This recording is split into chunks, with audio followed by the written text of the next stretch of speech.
Sa isang liblib na baryo sa bayan ng Sariaya, Quezon, namumuhay si Benito, isang binatang kilala sa pagiging masigasig, matapang, ngunit masyadong nahuhumaling sa sabong.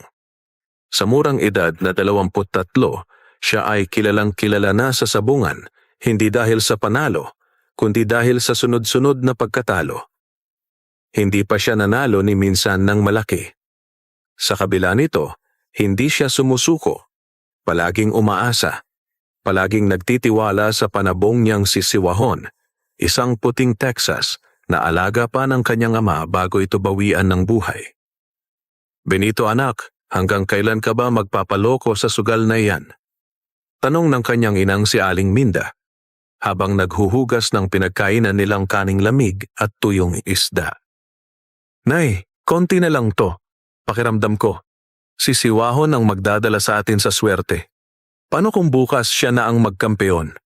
Paano kung siya ang makabawi sa lahat ng pagkatalo natin? Sagot ni Benito habang pinapainom ang manok. Ngunit ang totoo, si Benito ay baon na sa utang. May pagkakautang siya sa matandang si Mang Igme, isang kilalang 5-6 lender sa baryo. Isang linggo na lamang at kailangang mabayaran na niya ang utang na 2,000 na may interes na 500 piso kada linggo. Ang kinikita niya sa pagtulong sa palengke tuwing umaga ay halos sapat lamang sa kanilang pagkain. Baka maputulan ka na ng daliri sa utang mo kay Mang Igme. Biro ni Berto, ang kanyang kaibigang tambay sa kanto. Hindi, mananalo ako, may kutob ako, paniniyak ni Benito, kahit alam niyang nauubos na ang kanyang pag-asa. Nang sumapit ang linggo, maaga siyang gumising. Isinalang niya si Siwahon sa paliliko. Sinabon, pinunasan, pinakain ng pinakuluang itlog na may luya, lahat ng ritual para lang manalo. Dala niya ang kahuli-hulihang 500 pisong ipon nila. Ang sabi ng kanyang ina, iyon sana ang pambili ng bigas at asin. Kung mananalo si Siwahon, bawi lahat, bulong niya sa sarili. Sa sabungan, naroon na naman ang kilalang sabungerong si Don Ramon. May edad na ito, may bigote, at may 2 bodyguard na laging nakasuot ng shades. May dala na namang bagong panabong, isang maitim na Texas na ang pangalan ay Itim na Alon. Balita sa sabungan, may mutya raw si Don Ramon, isang piraso ng berdeng bato na laging nasa bulsa niya kapag may sabong. Walang tatalo sa Itim na Alon, wika ng announcer. Kahit minsan, di pa yan nabubugbog. Ngunit pinatulan ni Benito. Tumaya siya ng 500 piso kay Siwahon. Tumaya rin si Don Ramon ng 50,000 sa kanyang manok. Pag-umpisa pa lang ng laban, hindi pa man nakakatuka si Siwahon, bumalibag agad si Itim na Alon. Isang tuka sa leeg, isang pitik ng tahid. Tumilapon si Siwahon. Panalo! Itim na Alon muli! Sigaw ng announcer. Nakapayuko si Benito, nanginginig ang mga kamay. Wala na siyang pera. Wala na rin siyang manok. Kinuha ng sabungan ng bangkay ni Siwahon, pinamigay sa mga tambay bilang papak. Sa kanyang pag-uwi, huminto siya sa gilid ng kakahuyan, sa ilalim ng punso, at naupong umiiyak. Sa dami ng iniisip, hindi niya napansin na parang may malamig na hangin na dumaan. At sa gilid ng kanyang mata, may munting nilalang. Maliit, may mahahabang tenga, may suot na pulang sombrero, ang nanonood sa kanya. Bakit ka umiiyak, iho? Mahina ngunit matinis na tanong ng nilalang. Napatingin si Benito. Sino ka? Ako si Ambyong. Isa akong duwende. At mukhang kailangan mo ng tulong. Nanlaki ang mata ni Benito. Hindi siya makapaniwalang totoo ang nakikita niya. Isang duwende. Maliit, mga isang talampakan lang ang taas, may mahaba at puting balbas, suot ang pulang sombrero, berdeng bestida at itim na bota, ang nakaupo sa ibabaw ng punso. Kumakain ito ng pinipig at tila masayang-masaya habang pinagmamasdan si Benito. Hindi ka ba natatakot sa akin? Tanong ng duwende habang ngumunguya. Medyo, sagot ni Benito. Pero parang Parang wala na rin akong takot. Lahat na lang yata ng malas na punta na sa akin. Umiling ang duwende. Hindi malas ang may kasalanan sa kabiguan mo. May mga sabongerong gumagamit ng mahika. Hindi mo ba nararamdaman? Ang manok ng matandang Don Ramon. May mutya. Mutya? Anong magagawa ko? Wala akong agimat, wala na rin akong manok, at mas lalong wala na akong pera. Ngumiti si Ambyong. Kaya nga kita kinausap. Ako si Ambyong, tagapangalaga ng mga manok sa gubat na ito. Matagal na akong nanonood ng mga laban sa sabungan. Alam kong may puso ka, Benito. Hindi ka sakim tulad ni Don Ramon. Gusto ko kitang tulungan. Napakunot ang noo ni Benito. Tulungan? Paano? Bibigyan kita ng isang itlog ng manok. Hindi ito basta-bastang itlog. Isa itong itlog ng manok na may dugong mahika, ang lahing tinatawag naming alimpuyo.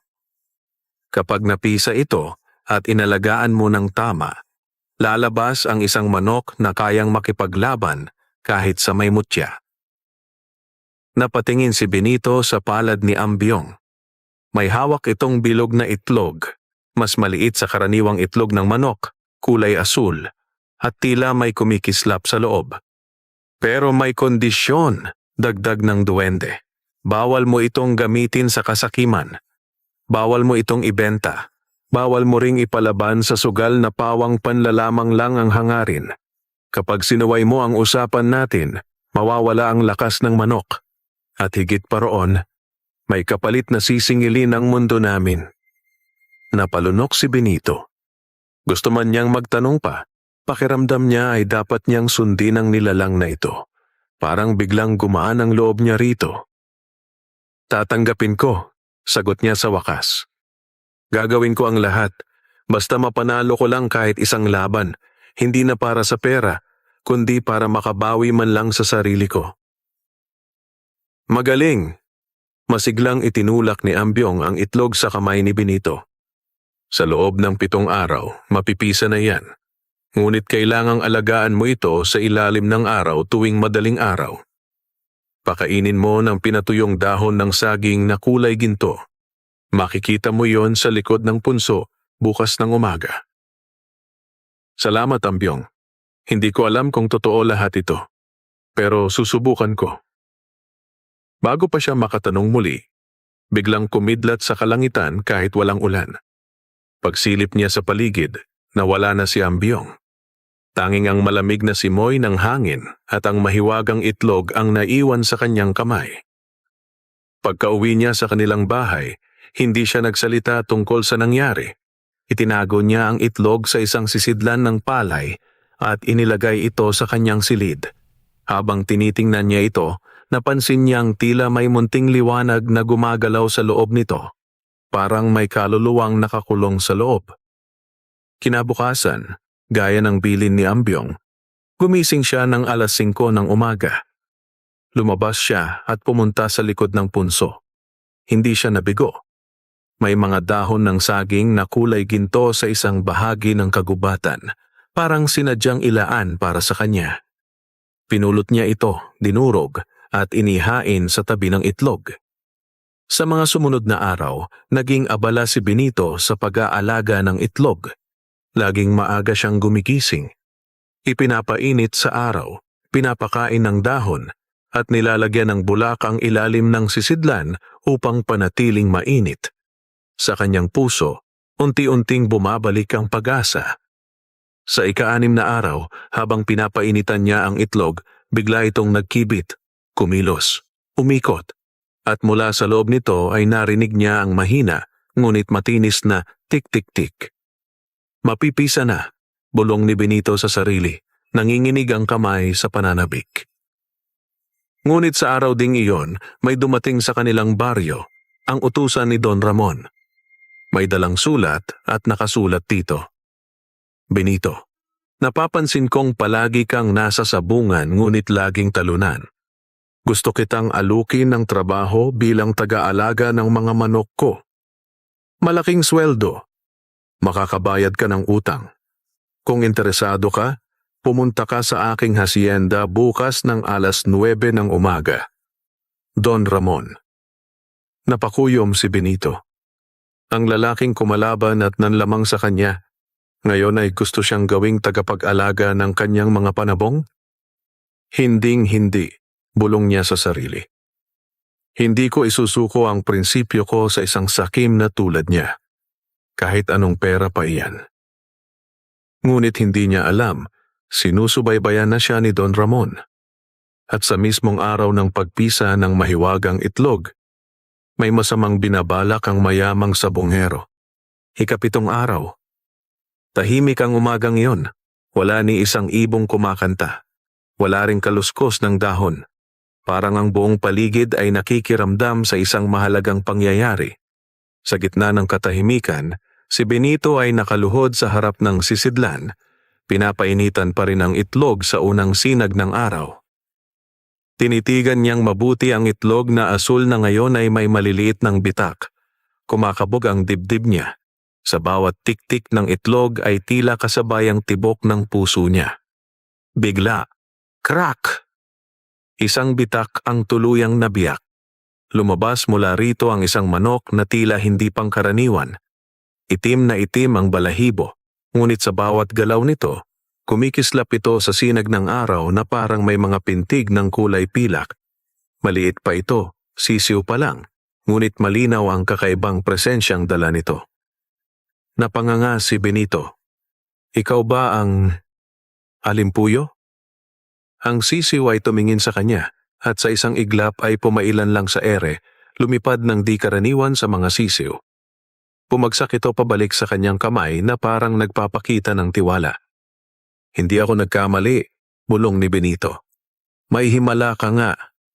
Sa hacienda ni Don Ramon. Sa kabilang dako, si Don Ramon ay hindi mapakali sa kanyang upuang gawa sa nara habang nakasandal sa malambot na upuan sa ilalim ng malaking bintana. Sa kanyang harap, isang matandang lalaki ang nakaupo. Puti ang buhok, nakaitim na Amerikana at may daladalang baston na may ukit na hugis mata. Anong sabi mo? Tanong ni Don Ramon. May kakaibang enerhiyang bumalot sa punso kagabi, sagot ng matanda. May naipanganak na bagong nilalang. Isa siyang alimpuyo. Ang manok na iyon ay may lahing engkantado. At kung aalagaan ng tama, hindi matatalo sa sabungan. Kahit ng mutyang hawak mo. Napamura si Don Ramon. Sinong may hawak? Isang binatang sabongerong palaging talunan. Pangalan niya, Benito. Napuno ng galit ang mukha ng matanda. Hindi pwedeng mahuli ako sa laban. Hindi pwedeng mapahiya ang pangalan ko. Gawin mo ang nararapat. Ngumisi ang matanda. Isang salin ng anino ang ipapadala ko sa bahay niya ngayong gabi. Kung sakaling mamatay ang sisiw, wala nang problema. Ngunit kung hindi, kailangan na nating tawagin ang taga-ani.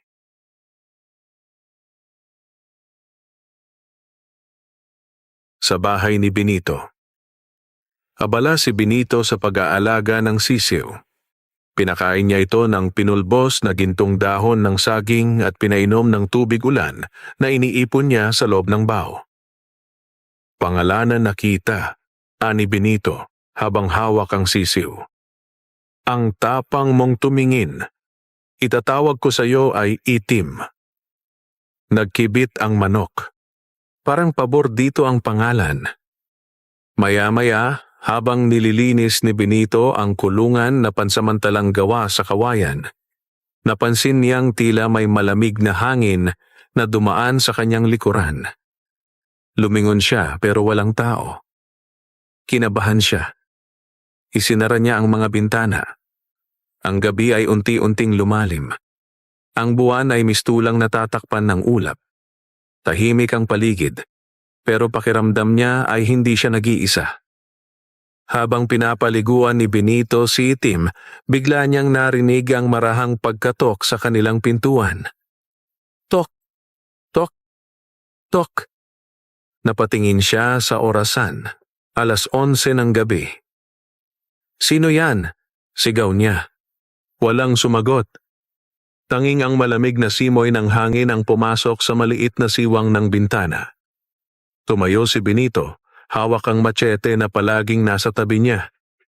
Dahan-dahan siyang lumapit sa pinto at sumilip sa siwang. Walang tao. Pagbukas niya ng pinto, may nakita siyang isang aninong dumaan sa kanyang bakuran. Mabilis, halos hindi tumatapak sa lupa. Pumasok siya kaagad, nilapitan si Itim. Nanginginig na ito. Tila may nakikita na hindi kayang makita ng mga ordinaryong mata. Dito na niya naalala ang babala ni Ambyong. Kapag sinuway mo ang kasunduan, may maniningil. Ngunit alam ni Benito, wala siyang nilabag. Inalagaan niya ng tama ang manok, hindi ito ginamit sa sugal, at lalong hindi niya pinagkakitaan. May ibang galit sa akin, bulong niya. At gusto nilang kunin ka, Itim. Kinuha niya ang manok, binalot sa telang itim, at dinala sa ilalim ng kanyang kama. Doon niya ito pinatago habang siya'y nakahiga, pero hindi natulog. Nagbantay siya buong magdamag. Hanggang sa marinig niya ang isang bulong sa hangin. Bantayan mo ang alimpuyo, dahil kapag ito'y bumagsak, ikaw ay susunod. Kinabukasan. Nang muling sumikat ang araw, agad na nagtungo si Benito sa punso upang humingi ng tulong kay Ambyong. Ngunit wala ito roon. Hinintay niya ng ilang oras, ngunit hindi nagpakita ang duwende. Dito niya naisip ang isang bagay. Kailangan niyang itaas sa sabungan si Itim upang patunayan ang lakas nito. At kailangan niyang ipakita kay Don Ramon na hindi siya basta-basta. Pero alam niyang hindi ito laban ng sabong lamang. Ito ay magiging laban ng mahika, kasakiman at dangal. 3 linggo ang lumipas mula nang mapisa si Itim. Sa loob ng panahong iyon, lumaki ang manok nang hindi ka panipaniwala, higit pa sa inaasahan ni Benito. Sa edad na 3 linggo, ang laki at tindig ni Itim ay mistulang nasa 3 buwan na. Ang mga balahibo nito'y singkinang pa rin ng pilak tuwing tinatamaan ng araw at ang mga mata ay tila laging nagbabanta. Marami na ring tsismis ang kumalat sa kanila baryo tungkol sa misteryosong manok ni Benito. Isang manok na hindi tinatablan ng sakit, hindi kumakain ng karaniwang patuka, at madalas ay tila may alam sa galaw ng mga tao. May mga kapitbahay na umiiwas sa bakuran ni Benito, natatakot sa kung anong nilalang ang lumalaki sa loob ng kanyang tahanan. Pero si Benito, buo ang loob. Alam niya, malapit na ang araw na kailangang ipagsabong si Itim. At ang pinakaunang laban nito ay kailangang maging panimula ng isang bagong yugto ng kanyang buhay. Araw ng Sabado sa bungan ng San Miguel. Maaga pa lang ay puno na ang sabungan. Nagkakagulo na ang mga sabongero. May kanya-kanyang manok na dala. Ang ilan ay nagyayabangan, ang iba'y nanonood lang, tumataya, nag-aabang ng panalong mainam. Nakarating si Benito, dala si Itim sa isang kahon na may butas. Tahimik siya, hindi nagyayabang, ngunit bakas sa mga mata ang determinasyon. Lumingon siya sa paligid at napansin ang grupo ng mayayamang sabongero, kabilang na si Don Ramon, nakaupo sa gitna ng grandiosong upuan sa harapan ng sabungan, nakasuot ng kulay lila na barong at may suot na mamahaling shades.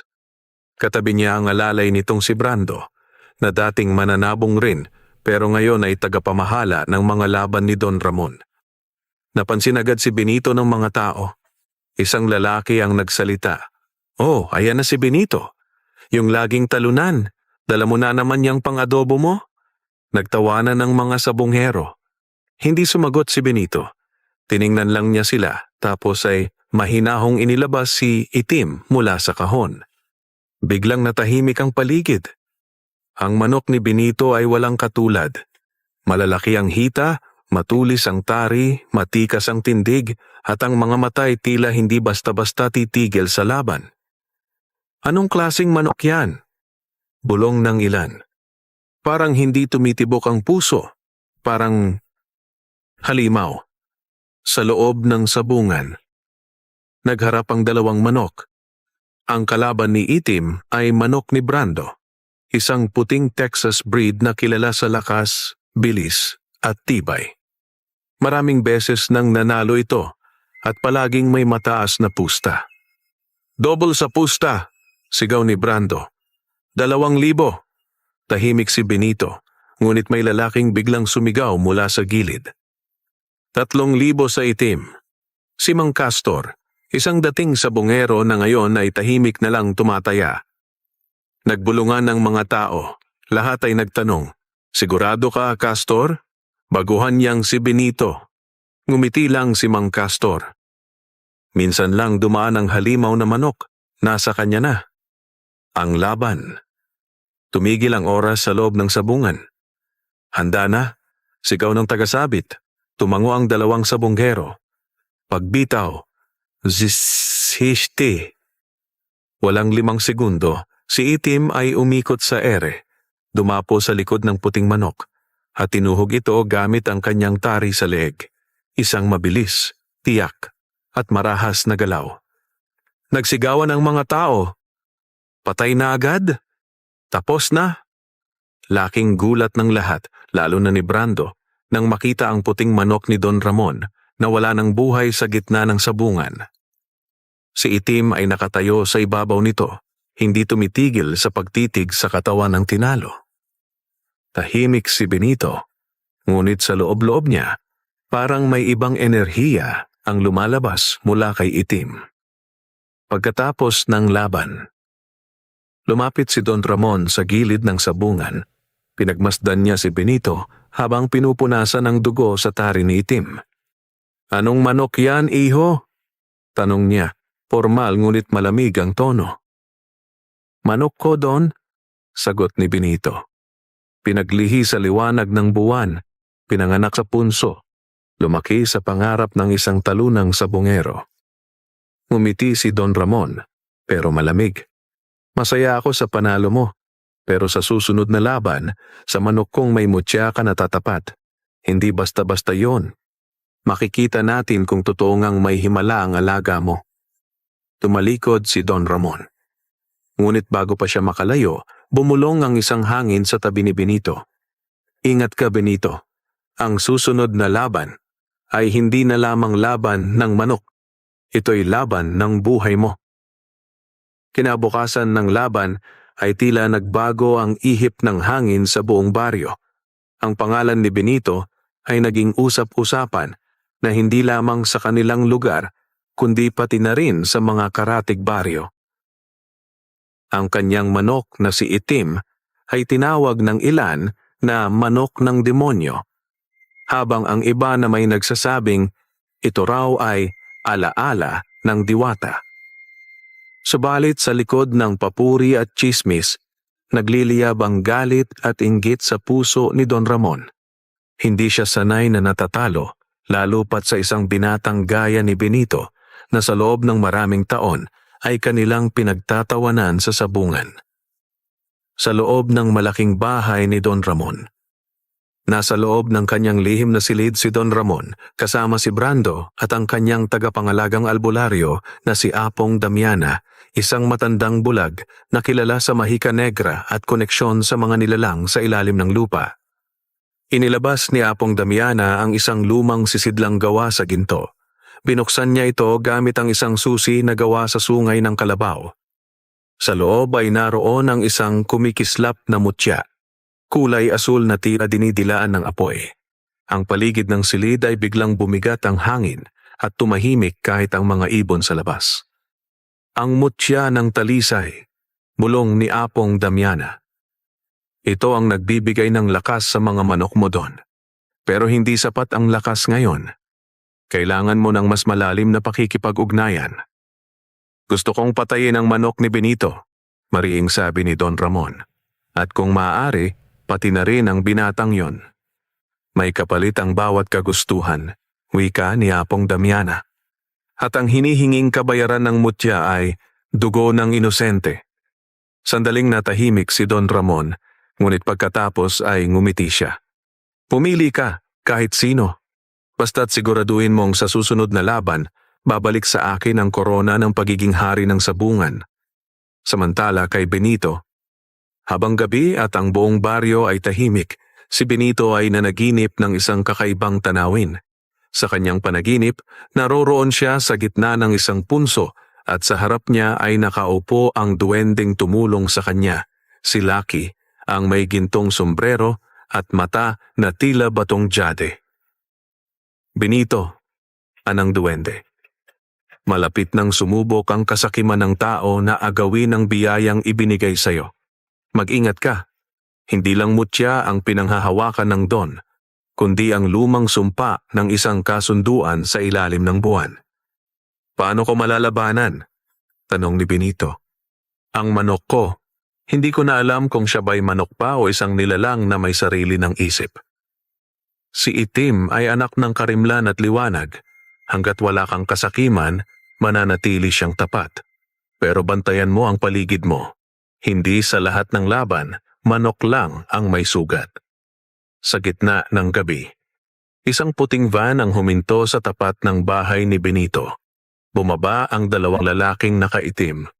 Tahimik nilang binuksan ang bakod at dahan-dahang lumapit sa kulungan ni Itim. Isa sa kanila ay may hawak na bote ng pampatulog. Ang isa naman may sako. Ngunit paglapit nila,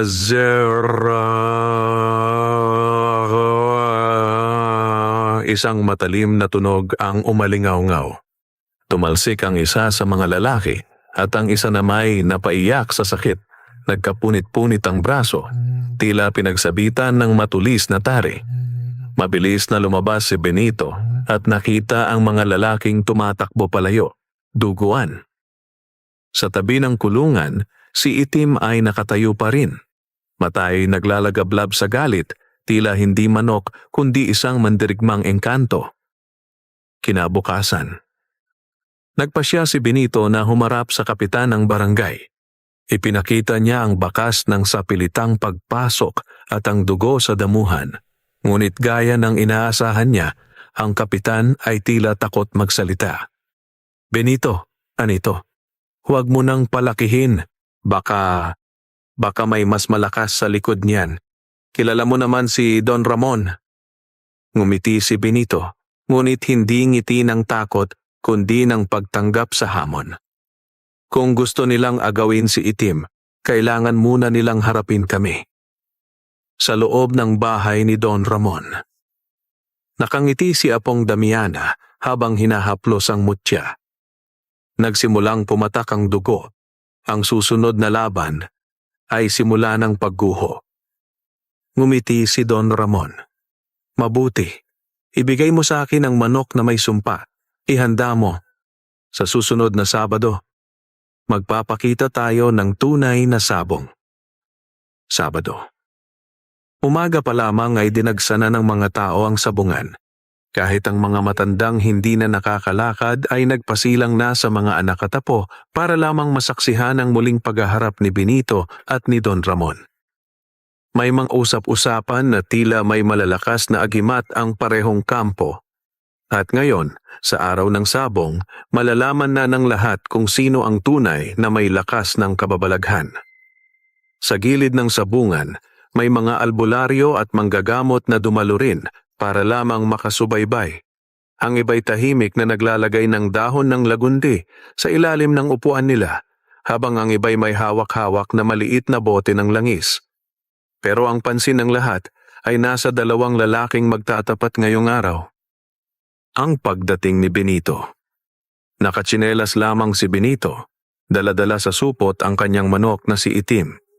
Suot niya pa rin ang kanyang luma at kupas na kamiseta, pero kitang-kita sa kanyang mga mata ang kumpiyansa. Kasama niya ang matandang si Lolo Pakoy, na dati veteranong sabungero rin, ngunit ngayoy tumutulong sa kanya bilang tagapayo. Huwag mong titigan si Don Ramon, Benito, ani Lolo Pakoy habang pumapasok sila sa sabungan. Tingnan mo lang ang manok mo. Huwag kang bibitiw sa loob ng 7 segundo. Iyan ang susing palatandaan. Ang pagdating ni Don Ramon. Sa kabilang dulo ng sabungan, isang mararangyang sasakyan ang dumating. Bumaba mula rito si Don Ramon, suot ang puting barong na may burdang ginto. Sa kanyang braso ay nakapatong ang manok na pulang-pula. Malaking lalaki, may makintab na balahibo at mga matang tila hindi tumitibok ang puso. Si Alvaro, bulong ng mga matatanda. Manok na anak ng kamatayan. Sabi nila, pinakain sa uling at alak mula pagkasisiw. Kasunod ni Don Ramon ang kanyang bantay na sina Brando at ang matandang si Apong Damiana, na tahimik lamang sa kanyang upuan sa gilid ng entablado. Sa kanyang kanang kamay ay hawak-hawak niya ang isang maliit na kahon na may lamang itim na alikabok. Kapag umusok ang alikabok na yan, bulong ng isa sa mga manonood. Ibig sabihin, may kaluluwa ng sinisingil. Bago ang laban. Bago magsimula, pinatawag ni Don Ramon ang tagapamahala ng sabungan. Siguraduhin mong walang gulangan, ani Don Ramon, habang sinusulyapan si Benito. Kung may makikitang duwende o agimat, ipaban mo agad. Ngumiti ang tagapamahala, pero hindi sumagot. Lihim siyang lumapit kay Benito pagkatapos. Mag-ingat ka. Hindi lang manok ang pinapaslang dito. May taong handang magbayad ng milyon para lang mawala ka. Tumango lamang si Benito. Itinapik niya si Itim at ibinulong. Ito na ang laban nating pinakadelikado. Pero kung mananalo tayo, lalaya tayo sa pangungutya, sa kahirapan, at sa anino ng kasakiman. Sa loob ng sabungan. Isinalang na ang 2 manok. Ang sigawan ay umabot sa sukdulan. Lahat ay naglalakasan ng pustahan.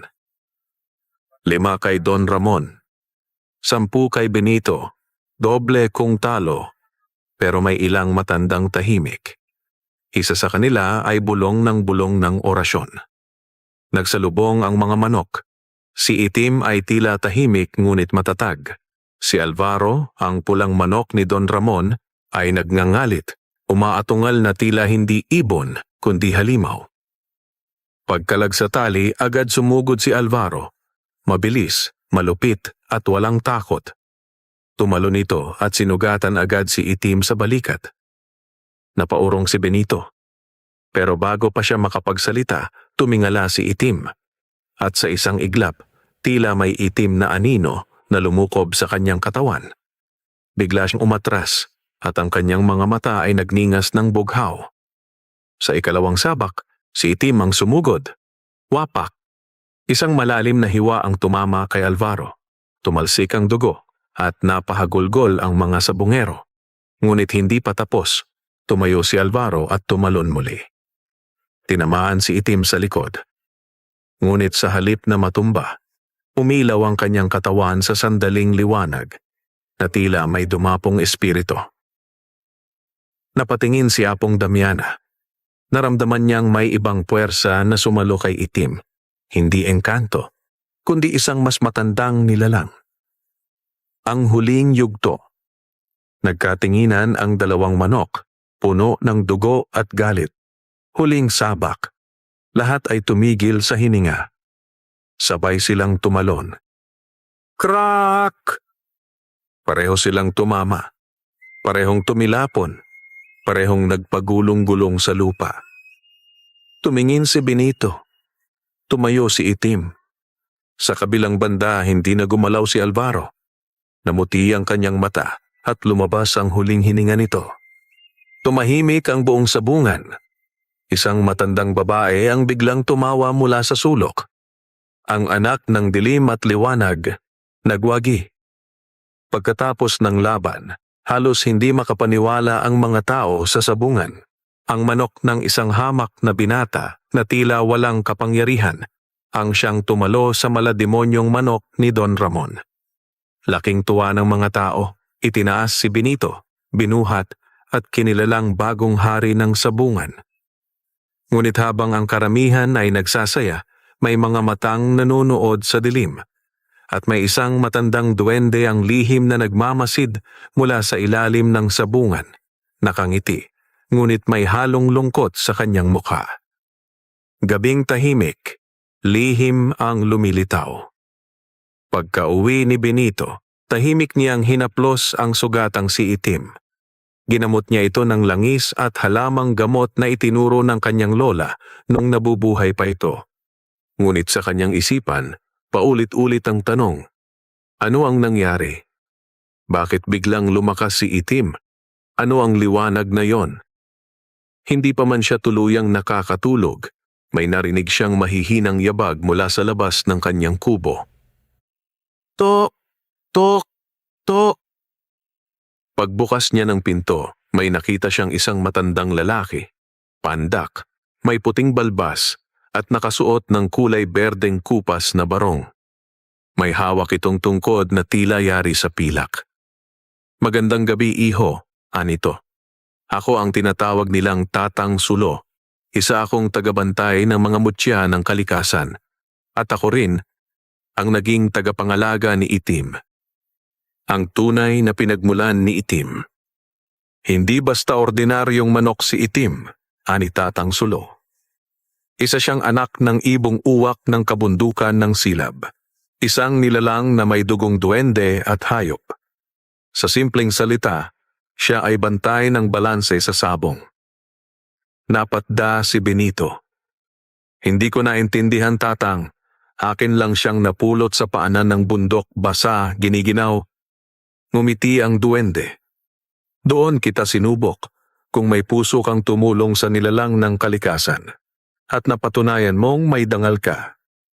Mula sa kanyang supot, inilabas ni Tatang Sulo ang isang maliit na kristal, kasing laki ng butil ng mais, kulay asul na nangingintab. Ito ang mutya ng pantay. Isa ito sa 3 mutya ng kapangyarihan na matagal nang pinagtatangkaan ni Don Ramon. Ang hawak niya ay ang mutya ng panggigipit, isang madilim na agimat na nagbibigay lakas sa pamamagitan ng takot at kasakiman. Ang panibagong banta. Habang pinapaliwanag ni Tatang Sulo ang mutya, biglang dumilim ang paligid. Umihip ang malamig na hangin at tila may aninong dumaan sa paligid ng kubo ni Benito. Tumigil ang duwende at sumilip sa dilim. Nararamdaman ko siya, ang anino ni Kabal. Isa siya sa mga nilalang na nakatali sa agimat ni Don Ramon. Kung mas lalakas pa si Don Ramon, hindi na sabong ang mawawala, kundi ang kalikasan mismo. Ang misyong ibinilin. Lumapit si Tatang Sulo kay Benito.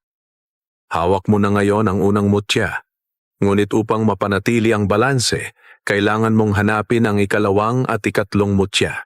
Kung hindi, ang agimat ni Don Ramon ay lalakas ng husto at babalutin niya sa kasakiman hindi lang ang sabungan, kundi ang buong lalawigan.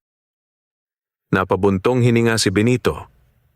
Hindi siya sanay sa mga ganitong misyon. Isa lamang siyang binatang sabongerong lumaking walang ina, iniwan ng ama, at umasa lamang sa sariling sikap. Ngunit habang nakatingin siya sa sugatang si Itim, naramdaman niya ang damdaming hindi niya maintindihan. Paninindigan. Tatang Sulo, ani Benito. Saan ko sisimulan ang paghahanap ng mutya? Isang paunang paalala. Bago umalis si Tatang Sulo, binigyan niya si Benito ng isang maliliit na butil ng asin, isang pantaboy sa mga nilalang ng dilim, at isang palaspas na pinaliguan sa tubig ng dasal. At tandaan mo, Benito, huling paalala ng matandang duwende. Hindi lahat ng kaaway mo ay halimaw ang itsura.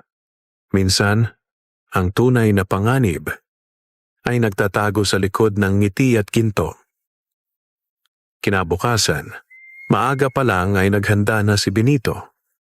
Bitbit ang ilang pagkaing tuyo, tinapay, isang lumang itak, at ang palaspas na iniwan ni Tatang Sulo, umalis siya sa kanyang kubo. Iniwan niya si Itim sa pangangalaga ng isang matandang kapitbahay na marunong sa hayop. Hindi pa man sumisikat ng husto ang araw, ay tumulak na siya papunta sa tinukoy ni Tatang Sulo, Ang gubat ng limutan. Isang masukal na kagubatang matagal nang pinamumugaran umano ng mga nilalang na hindi pangkaraniwan. Sa loob ng gubat ng limutan. Pagkarating sa gubat, ramdam agad ni Benito ang bigat ng paligid. Malamig ang hangin, kahit tirik ang araw. Ang mga puno ay tila ba nanonood habang siya'y naglalakad. At sa bawat hakbang niya, parang may sumusunod. Hindi ako natatakot. Hindi ako susuko. Bulong niya sa sarili. Sa kalagitnaan ng gubat, may nakita siyang isang matandang babae, nakaupo sa batong malapit sa batis. Payat ito, may puting buhok, at may hawak na tungkod na may palamuting ginto. Benito, matagal kitang hinintay. Anito sa mahinang tinig. Paano niyo ako kilala? Tanong ni Benito. Ako si Lola Luya, isa sa mga tagapangalaga ng unang mutya. Ang mutya ng katapatan ay hindi basta nakukuha. Kailangan mo munang dumaan sa pagsubok. Isa itong paglalakbay sa alaala at puso. Pagsubok ng alaala. Biglang lumiwanag ang paligid at si Benito ay napapikit. Pagdilat niya, hindi nagubat ang nakapaligid. Bagkus ay naroon siya sa kanyang lumang tahanan noong bata pa siya. Nakita niya ang kanyang inang may sakit, humihingi ng gamot, habang ang batang si Benito ay umiiyak. Walang maibigay. Nandoon ang kanyang amang lasing, sinisigawan siya, at pinipilit siyang ibenta ang inaalagaang sisiw para lang may ipangsabong. Kailangan mong harapin ang nakaraan, sabi ng tinig ni Lola Luya. Patawarin ang sarili mo. Lumapit ang kasalukuyang Benito sa batang siya, niyakap ito at sinabi, Ginawa mo ang lahat ng makakaya mo. Hindi mo kasalanan ang kahirapan natin. Ngayon, ako na ang bahala sa iyo. Biglang lumiwanag muli ang paligid at bumalik siya sa gubat. Mutya ng katapatan. Sa harap niya, hawak na ni Lola Luya ang isang kristal na kulay gintong may bahid ng asul. Ito ang mutya ng katapatan. Dahil sa lakas ng puso mong tanggapin ang sarili, napasayo na ito. Pero bago niya ito makuha, biglang umalulong ang hangin. May mga itim na aninong may pulang mata ang lumitaw mula sa paligid. Mga espiritong itim, tagapagbantay ni Don Ramon. Umalis na agad, sigaw ni Lola Luya. Ibaon mo sa lupa ang palaspas, ngayon na. Mabilis na ibinaon ni Benito ang palaspas sa lupa. Kumislap ito at naglabas ng liwanag na tila apoy na sumagupa sa mga anino. Napaatras ang mga ito, nagngangalit sa galit. Walang oras, ani Lola Luya. Bumalik ka kay Tatang Sulo, isa pa lamang ang mutya, ngunit mas mapanganib ang susunod. Isang mensahe mula sa hangin. Habang naglalakad pabalik si Benito, may narinig siyang mahihinang tinig sa hangin. Bakit mo sila pinapaniwalaan, Benito? Hindi mo sila kilala. Ang mga duwende, may lihim din. Ang totoong lihim, nasa dugo mo. Bigla siyang kinilabutan. Ano ang ibig sabihin nun? Hindi niya alam kung sino ang nagsalita, ngunit isa lang ang malinaw. Habang papalapit siya sa katotohanan, mas lumalalim ang misteryo ng kanyang pagkatao. Pagkatapos ng pagkakatagpo kay Lola Luya at pagkakamit sa mutya ng katapatan, nagbalik si Benito kay Tatang Sulo. Subalit halatang may bumabagabag sa kanyang isipan. Habang nilalarawan niya ang mga aninong sumalakay at ang tinig na narinig niya sa hangin, natigilan si Tatang Sulo. Ang ibig sabihin ng mga tinig, hindi lang basta karaniwang nilalang ang kalaban natin, Benito. May koneksyon ka sa kanila. Isang lihim na sa pagdaan ng panahon ay pilit nilang ibinabaon, ani Tatang Sulo. Ngunit sa ngayon, kailangan mo munang tapusin ang misyon.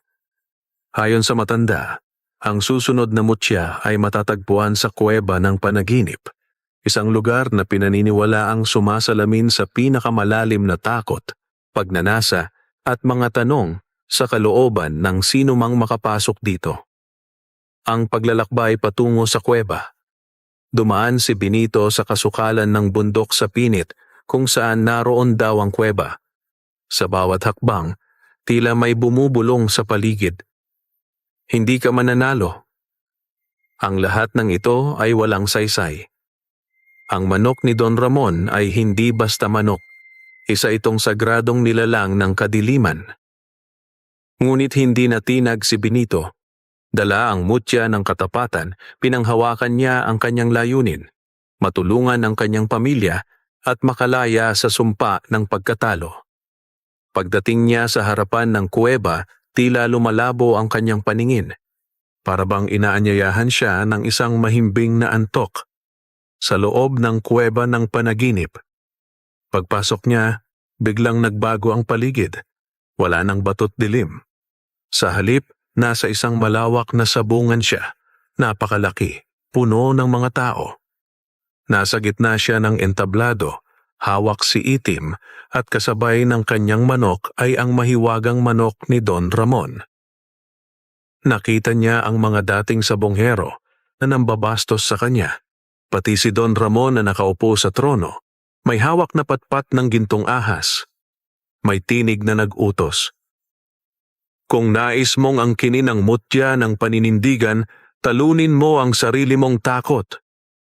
Biglang bumukas ang sahig sa harap niya at mula rito ay lumitaw ang isang nilalang na kawangis niya mismo, si Benito rin. Pero mas madilim ang anyo, puno ng galit at panghihinayang. Hindi mo ako kailanman matatalo, Benito, ani ng anino. Ako ang lahat ng kinatatakutan mong maging isang talunan, isang duwag, isang sakim. Ang laban sa anino. Nagtagisan sila ng lakas, hindi ng kamao, kundi ng loob. Bawat akusasyon ng anino ay sinasagot ni Benito ng katotohanan. Oo, ako'y minsang nasiraan ng loob, pero ako'y bumangon. Oo, ako'y natalo, pero hindi ako sumuko. Hindi ako perpekto, pero ako'y may paninindigan. Sa bawat sagot, ang anino ay lumiit. Hanggang sa ito'y matunaw, at mula sa gitna ng sabungan ay lumitaw ang ikalawang mutya. Isang kristal na bughaw na kumikislap, tila bang pusong tumitibok. Pagbabalik sa tunay na mundo. Pagkatapos ng pagsubok, muling nagdilim ang lahat. Pagdilat ni Benito, nasa bungad na siya ng kuweba. Bitbit na niya ang mutya ng paninindigan. Ngunit hindi pa man siya nakakalayo, lumitaw ang isang matangkad na lalaki, nakasuot ng barong na gawa sa hibla ng itim na uod. Maputla ang balat nito at may mata na tila apoy. Benito, anito. Dahil sa pagkamit mo ng pangalawang mutya, inihayag mo ang sarili mo bilang tunay na kalaban ng aking amo. Sino ka? Tanong ni Benito. Ako si Salimbasig, ang bantay ng huling mutya at tagapagsilbi ni Don Ramon. Isang babala. Hindi mo kayang tapusin ang sinimulan mo. Ang ikatlong mutya ay nasa puso ng kasinungalingan at hindi ito basta-basta binibigay. Kailangan itong kunin mula sa iyong dugo. Mabilis na nawala si Salimbasig sa hangin. Iniwang magulo ang isipan ni Benito. Ano ang ibig sabihin ng dugo? Ano ang koneksyon niya sa mga nilalang na ito? Lumipas ang ilang araw matapos makuha ni Benito ang mutya ng paninindigan mula sa kuweba ng panaginip. Ngunit hindi siya mapakali. Ang mga salitang binitiwan ni Salimbasig ay patuloy na umaalingaw-ngaw sa kanyang isipan. Ang ikatlong mutya ay nasa puso ng kasinungalingan at hindi ito basta-basta binibigay. Kailangan itong kunin mula sa iyong dugo.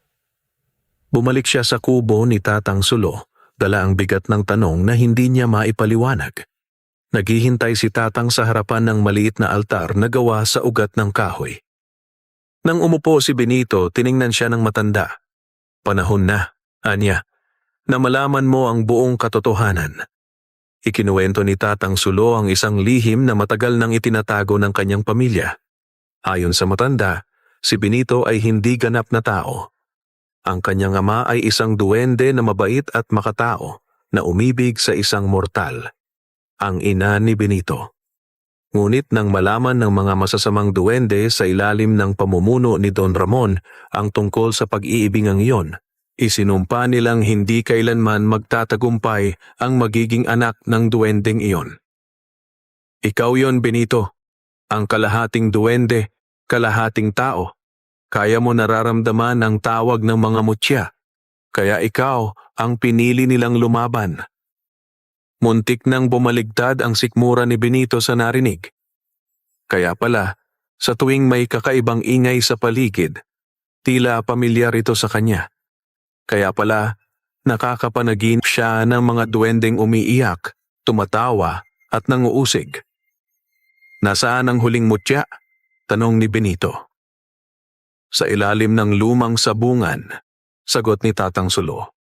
Doon sa mismong lugar kung saan unang itinayo ang sabungan ng iyong amang duwende. Ngunit bago mo ito makuha, kailangan mong pumasok sa pusod ng kasinungalingan. Isang kuweba sa ilalim ng lupa, tinatawag na Tibod sang Kamatuoran ng mga duwende. Sagradong lugar ito at ang makakapasok lamang ay ang may dugong duwende na handang ialay ang sarili. Lumarga si Benito kinabukasan, bitbit ang 2 mutya. Sinundan niya ang lumang guhit ng mapa mula kay Tatang Sulo patungo sa gilid ng sabungan na dating pag-aari ng kanyang yumaong ama. Doon niya nakita ang isang batong may ukit na sinag, isang palatandaan ng mga duwende. Sa pamamagitan ng mutya, binuksan niya ang pintuang bato at pumasok sa kailaliman ng lupa. Sa loob ng kuweba, pinakita sa kanya ang mga alaala ng kanyang ina, kung paanong tinanggihan ng lipunan ang kanilang pamilya, kung paano nila pinagtaksilan ang kanyang ama. Sa dulo ng kuweba ay isang salamin na hindi refleksyon ang ipinapakita, kundi ang kanyang mga kahinaan. Ang inggit kay Don Ramon, ang galit sa sarili sa bawat pagkatalo, ang pagdududa sa kanyang sariling kakayahan. Biglang lumitaw si Salimbasig. Narito na tayo, Benito. Handa ka bang isuko ang sarili mo upang makuha ang huling mutya? Mula sa gitna ng kuweba, lumabas ang isang itim na mutya, umiikot sa ere. Ngunit hindi ito basta kukunin. Kailangan niyang sugatan ang sarili at patakan ito ng kanyang dugo upang maging buo. Nang gawin niya ito, nagliyab ang mutya, lumiwanag sa bughaw, luntian at ginto. Ang ikatlong mutya, mutya ng sariling katotohanan, ay kanyang nakamit. Ngunit hindi pa siya nakakaalis sa kuweba nang biglang lumindol. Sa gitna ng apoy at aling-aungaw, lumitaw ang pinakakinatatakutang nilalang, Don Ramon, sa kanyang tunay na anyo. Hindi na ito mukhang tao. Ang anyo niya ay kalahating duwende, kalahating halimaw. Ang kanyang balat ay parang kaliskis ng ahas at ang kanyang mga mata ay nagliliyab. Akala mo ba makakatakas ka? Ang mutyang iyan ay akin. Matagal ko nang inaasam makuha ang lakas ng ama mo at ng lahing duwende. Sa tulong ng 3 mutya, tumindig si Benito. Mula sa kanyang katawan ay lumabas ang liwanag. Nagsanib ang katapatan, paninindigan at katotohanan. Ang kanyang anyo ay hindi na lamang isang simpleng binata, kundi isang mandirigmang duwendeng tagapagtanggol ng balanse sa mundo. Nagtagisan sila ni Don Ramon sa loob ng kuweba, halinhinan ang mga palo ng mahiwagang patpat at apoy. Ngunit sa huli, sa lakas ng kanyang paninindigan at ang pagbabalik ng alaala ng kanyang ama, naitama ni Benito ang pagkaputol ng linya ng mga mabubuting duwende. Si Don Ramon ay nawasak, tinangay ng alingasngas ng liwanag. Ang mutyang dati niyang inaari ay nabiyak at naging alikabok. Pagbalik ni Benito sa ibabaw ng lupa, ang sabungan ay tila ibang-iba na. Ang dating bulok na kahoy ay naging makintab na at ang mga tao ay tila mas maliwalas ang tingin sa kanya. Si Itim, ang kanyang manok, ay parang may sariling presensya na. Sa unang sabong ng pagbabalik ni Benito, nagtagpo silang muli ni Don Ramon sa anyo ng isang bagong sabongerong sakim at tuso. Ngunit sa halip na labanan nito agad, ngumiti lang si Benito. Hindi lahat ng laban ay kailangang tapusin sa patayan. Minsan, sapat na ang malaman mong alam mo na kung sino ka. Mula noon, hindi na lamang si Benito ang sabongerong palaging talo. Siya na ngayon ang pinuno ng bagong lahi ng sabongerong may puso, may paninindigan, at may tunay na agimat, ang tatlong mutya ng pagkatao. At sa bawat ikot ng sabungan, ang hangin ay tila bumubulong. Ang tunay na panalo ay ang makilala mo ang iyong sarili. Wakas.